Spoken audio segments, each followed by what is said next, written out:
Mad for you season 2 লেখিকা তানিয়া খাতুন পর্ব 28। ঘোর কাটতেই সিমরান নিজেকে একটি ছোট্ট কক্ষের মধ্যে আবিষ্কার করলো। চারপাশে একবার দৃষ্টি বুলিয়ে সে ভ্রু কুঁচকে ফেলল। মাথাটা এখনো ভারী লাগছে।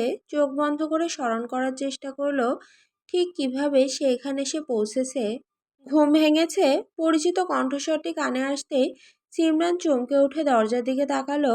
দরজার পাশে দাঁড়িয়ে আছে রুহি। তাকে দেখা মাত্রই সিমরানের মুখ উজ্জ্বল হয়ে উঠল।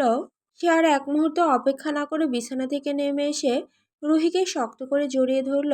রুহি মৃদু হেসে তার পিঠে হাত বুলিয়ে বলল, আচ্ছা আচ্ছা, আর কত আদর দেখাবি, এত সোহাগের কোনো প্রয়োজন নেই। তলে তলে যা কাণ্ড ঘটিয়েছিস তাতে তোকে নির্দোষ ভাবার কোনো কারণই দেখছি না। সিমরান সঙ্গে সঙ্গে সরে এসে বিস্মিত চোখে তাকালো। আমি আবার কি কাণ্ড ঘটালাম? কি ঘটিয়েছিস তা তুই ভালো জানিস। তা আমান ভাই তোকে জোর করে এখানে নিয়ে এসেছে। সিমরান মুখ বাঁকিয়ে বলে, যেন আমি তাকে ডেকে এনেছিলাম, সে নিজে আমাকে জোর করে তুলে নিয়ে এসেছে। রুহির ঠোঁটের কোণে রহস্যময় হাসি ফুটে উঠল। তাই নাকি? তা তাকে মিথ্যে কথা বলে উত্তেজিত করেছিল কে? তোর বিয়ে নাকি তোর আব্বু খুব শীঘ্রই দিয়ে দিবেন। এই সংবাদ শোনার পর কেউ একজন ভীষণ অস্থির হয়ে উঠেছিল। কিন্তু আমি যতদূর জানি আঙ্কেলের একটু ইচ্ছে নেই এত তাড়াতাড়ি তোর বিয়ে দেওয়ার। কথাগুলো শুনে সিমরানের মুখ মুহূর্তে লাল হয়ে উঠল। সে দাঁত দিয়ে নিজের জিভ কাটল। মিথ্যেটা যে এভাবে ধরা পড়ে যাবে তা সে কল্পনাও করেনি। আমি সেভাবে বলতে চাইনি। রুহি এবার তার দুই কাঁধে হাত রেখে নিজের দিকে ঘুরিয়ে দিল। শোন সিমরান, আমান ভাইয়া সত্যিই খুব ভালো মানুষ। তোর মনে যদি তার জন্য কোনো অনুভূতি থেকে থাকে তবে স্পষ্ট করে বলে দে। সিমরান বিরক্ত ভঙ্গিতে মুখ ফিরিয়ে নিল। কি বলবো, সেই মানুষটা কোনোদিন একবারও স্পষ্ট করে বলেছে যে সে আমাকে ভালোবাসে? শুধু ফোন করে তোতলায়, ঘুরিয়ে পেঁচিয়ে কথা বলে, কিন্তু মূল কথাটা তার মুখে আনতে পারে না। তার কথায় রুহি আর নিজেকে সামলাতে পারল না, খিলখিল করে হেসে উঠল। আচ্ছা তুই বস, আমি আমান ভাইয়াকে পাঠিয়ে দিচ্ছি। অনেকক্ষণ ধরে বেচারা তোর জ্ঞান ফেরার অপেক্ষায় বসে আছে। রুহি বেরিয়ে যেতে উদ্যত হতেই সিমরান তড়িঘড়ি করে তার হাত চেপে ধরল। না, তুইও থাক। রুহি কিছু বলার আগে পাশের কক্ষ থেকে একটি গম্ভীর কণ্ঠস্বর ভেসে এলো, বাটারফ্লাই তাড়াতাড়ি আসো। কণ্ঠস্বরটি শুনে রুহির মুখে অসহায় হাসি ফুটে উঠল। দেখলি তো, আমি যদি এখনই না যাই তাহলে এই মানুষটা এমন চিৎকার শুরু করবে যে পুরো বাড়ি মাথায় তুলে ফেলবে। কথাগুলো বলে সে সিমরানের হাত থেকে নিজের হাত ছাড়িয়ে নিল। ভয় পাস না, আমান ভাইয়া তোকে খেয়ে ফেলবে না। দুষ্টুমি ভরা হাসি হেসে রুহি কক্ষ থেকে বেরিয়ে গেল। দরজাটি ধীরে ধীরে বন্ধ হয়ে যেতেই ঘর জুড়ে নেমে এলো এক অদ্ভুত নীরবতা। সিমরান বিছানার কিনারায় এসে বসে পড়ল। তার বুকের ভেতরটা অকারণে ধুকপুক করতে লাগলো। হাতের আঙুলগুলো অস্থিরভাবে জড়িয়ে ধরল সে। এখন তাকে আমানের মুখোমুখি হতে হবে। আর সেই মানুষটির সামনে দাঁড়ালে কেন যেন তার সমস্ত সাহস, সমস্ত যুক্তি, সমস্ত অভিমান একে একে হারিয়ে যায়। শুধু বুকের গভীরে জন্ম নেয় এক অদ্ভুত আলোড়ন, যার নাম সে আজও উচ্চারণ করতে পারেনি। ক্রিস একটি ছোট কোম্পানিতে চাকরি পেয়েছে আজ তার প্রথম দিন। রুহি আলমারির সামনে দাঁড়িয়ে দুটো শার্ট হাতে নিয়ে দেখছে কোনটা পরলে ক্রিসকে বেশি ভালো লাগবে। শার্টটা পরিয়ে দাও বাটারফ্লাই, দেরি হয়ে যাচ্ছে। রুহি অবাক হয়ে বলল, আমি পরিয়ে দেব? ক্রিস এগিয়ে এসে রুহির মুখোমুখি দাঁড়ালো। তারপর তার দিকে সামান্য ঝুঁকে মৃদু স্বরে বলল, আমি তোমার জামা খুলতে পারলে তুমি কেন আমাকে জামা পরিয়ে দিতে পারবে না? মুহূর্তেই রুহির মুখ লজ্জায় রক্তিম হয়ে উঠল। দুই কোমল হাতের সাহায্যে সাদা শার্টটি ক্রিসের গায়ে পরিয়ে দিতে দিতে সে বলল, আপনার মুখে কি ভালো কথা নেই? ক্রিস আরও একটু ঝুঁকে এলো যাতে রুহির বোতাম লাগাতে সুবিধা হয়। তার উষ্ণ নিঃশ্বাস এসে পড়ল রুহির মুখে। সে ফিসফিস করে বলল, তোমার ভাগ্য খুব ভালো বাটারফ্লাই। আজ আমার জয়েনিং না থাকলে দুপুর 2টোর আগে তোমাকে ঘর থেকে বেরোতে দিতাম না। বিশ্বাস করো, ভীষণ মুড আসছে। কৃষের নেশাভরা কণ্ঠস্বর শুনে রুহির হাত কেঁপে উঠল। তবু সে কৃষের বুকে মাথা রেখে দুই হাতে তার গলা জড়িয়ে ধরে বলল, আমাকে একটা বেবি এনে দেবেন? রুহির আবদারে কৃষ কিছুটা অসহায় বোধ করল। এখনো তাদের থাকার জায়গাটাও ঠিকমতো হয়নি। এই সময়ে সন্তান এলে রুহির জন্য কষ্ট বাড়বে। সে নরম গলায় বলল, এনে দেবো বাটারফ্লাই, তবে এখন নয়, আগে সবকিছু ঠিকঠাক হোক। রুহি ঠোঁট ফুলিয়ে বলল, আপনি তো কিছুতেই রাজি নন, আমার আজই চাই। আচ্ছা, বেবি হয় কি করে? প্রশ্নটা শুনে কৃষ যেন একটু থমকে গেল। সে রুহির চিবুক তুলে ধরে বলল, বেবি কি গাছের ফল নাকি তুমি চাইবে আর আমি টুপ করে পেরে তোমার হাতে দিয়ে দেব? রুহির সঙ্গে সঙ্গে বলল, ধুর, তাহলে বলুন বেবি হয় কি করে? ক্রিস বাকি দুটো বোতাম লাগাতে লাগাতে বলল, রাতে পড়ে এসে তোমার পেটে রেখে যাবে? রুহি বিস্মিত হয়ে জিজ্ঞেস করলো, কে সেই পড়ি? ক্রিসের হাত থেমে গেল, দাঁত চেপে বলল, আমি।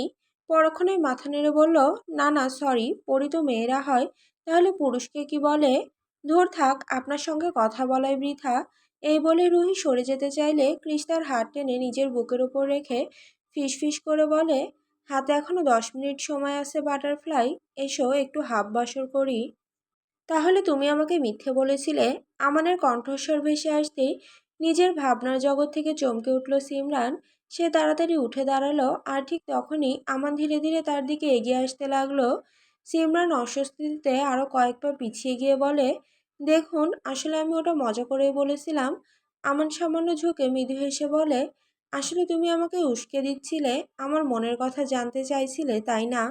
সিমরান সঙ্গে সঙ্গে বুঝতে পারল সে নিজের পাতানো ফাঁদে নিজেই পড়ে গেছে। এখন এখান থেকে বের হওয়া সহজ হবে না।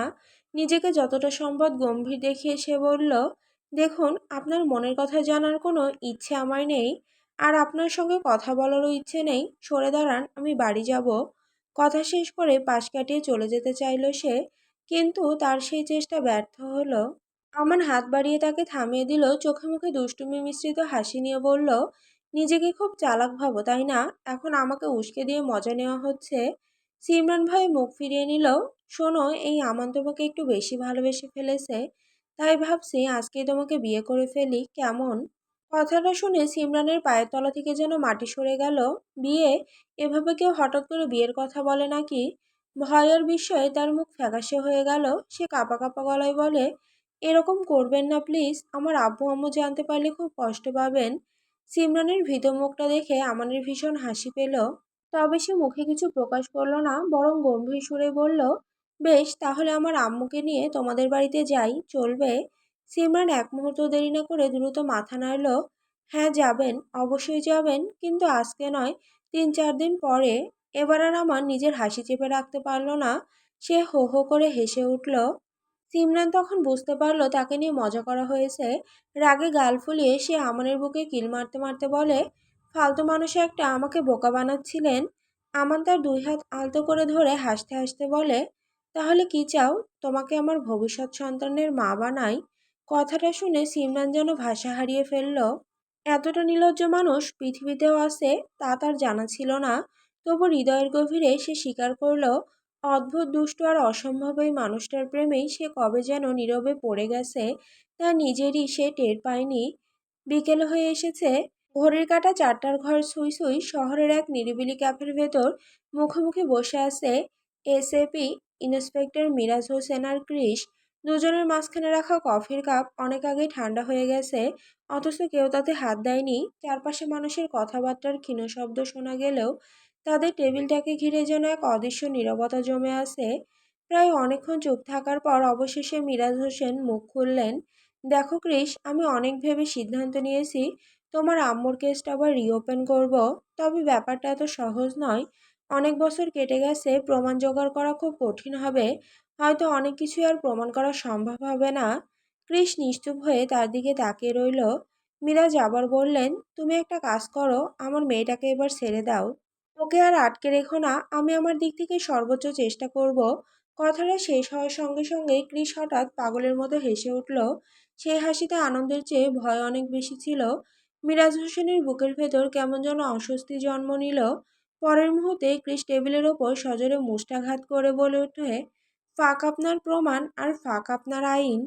ক্যাফের ভেতরে কয়েকজন চমকে তাদের দিকে তাকালেও ক্রিস সেদিকে ভ্রুক্ষেপ করল না।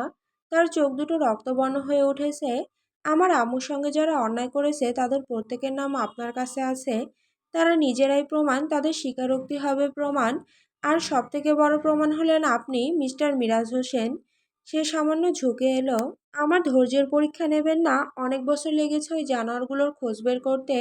মৃত্যুর আগে আমি ওদের প্রত্যেককে শাস্তি দিয়ে যাব। আর আপনার মেয়ে ভালো আছে, তার কোনো অসুবিধা হবে না, কথা দিলাম।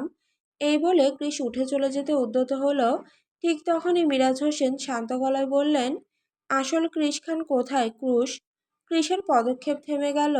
সে ধীরে ঘুরে দাঁড়ালো, তার চোখে মুহূর্তের জন্য এক ঝলক বিপদের আভাস দেখা দিল। সেটা আপনাকে বলতে আমি বাধ্য নই।